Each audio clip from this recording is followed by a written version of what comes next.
अमरावतीमधनं एक मोठी राजकीय घडामोड। अमरावतीमध्ये भाजपच्या महापौर पदाच्या उमेदवाराला एमआयएमनं पाठिंबा दिलेला आहे। अमरावती पालिकेच्या महापौरपदी भाजपचे श्रीचंद तेजवानी हे विजयी झालेले आहेत, तर उपमहापौरपदी युवा स्वाभिमान पक्षाचे सचिन भेंडे यांची निवड झाली आहे। सचिन भेंडे यांना सुद्धा एमआयएमच्या नगरसेवकाने पाठिंबा दिलेला आहे।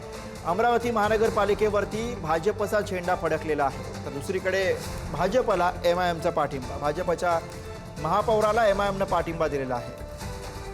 मला जे चांगलं मान्य वाटलं त्या व्यक्तीला मी निवडलेलं आहे। जे महापौर उपमहापौर हे जर काम करत असले तर माझं त्यांना माझ्यावर कोणाचा दबाव न येता मी माझ्या स्वतःच्या विचाराने वोटिंग केलेलं आहे। पार्टी कारवाई करेल तर मला काही तेवढं टेन्शन नाही।